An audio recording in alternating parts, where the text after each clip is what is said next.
ആലപ്പുഴ ചെങ്ങന്നൂർ തിരുവണ്ടൂർ പഞ്ചായത്തിൽ തെരുവുനായ ശല്യം രൂക്ഷം.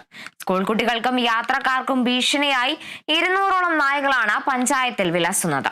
പഞ്ചായത്ത് അധികൃതർ നടപടിയെടുക്കുന്നില്ലെന്നാണ് ആക്ഷേപം. തിരുവണ്ടൂർ പഞ്ചായത്തിലെ പ്രധാന റോഡുകളിലാണ് തെരുവുനായ ശല്യം രൂക്ഷമായിരിക്കുന്നത്. ഇരുചക്ര വാഹന യാത്രക്കാർക്കും വിദ്യാർത്ഥികൾക്കും ഉൾപ്പെടെ ഇവ ഭീഷണിയായി തുടരുകയാണ്.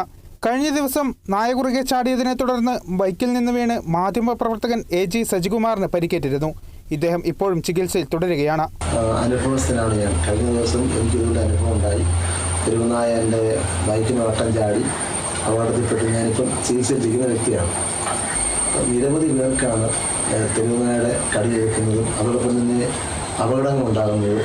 മക്കളെ ഏതെങ്കിലും ഒരു സ്ഥലത്ത് ഒരു ഷെൽട്ടർ ഉണ്ടാക്കിയിട്ട് അതിനെ അവിടെ പുനരധിവസിപ്പിച്ചിട്ട് സംരക്ഷണം നൽകിയിട്ട് EBC പദ്ധതിക്ക് ഫണ്ടുണ്ടെന്നാണ് പഞ്ചായത്തിൻ്റെ അധികൃതർ പറയുന്നത്.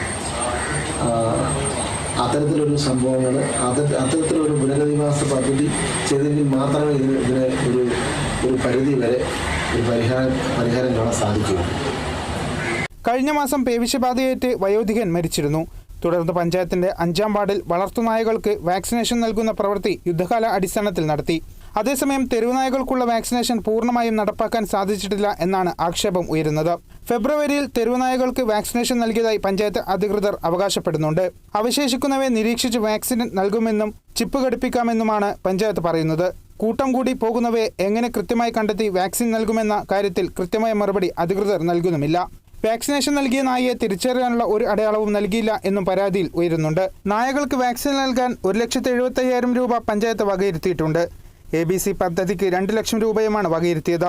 അത് ബ്ലോക്ക് അടിസ്ഥാനത്തിലാവും നടപ്പാക്കുക എന്നാണ് അധികൃതർ പറയുന്നത്. എന്നിരുന്നാലും തെരുവുനായ ശല്യത്തിന് എത്രയും വേഗം പരിഹാരം കാണണമെന്നാണ് ജനങ്ങളുടെ ആവശ്യം. Kerala vision news, Alappuzha.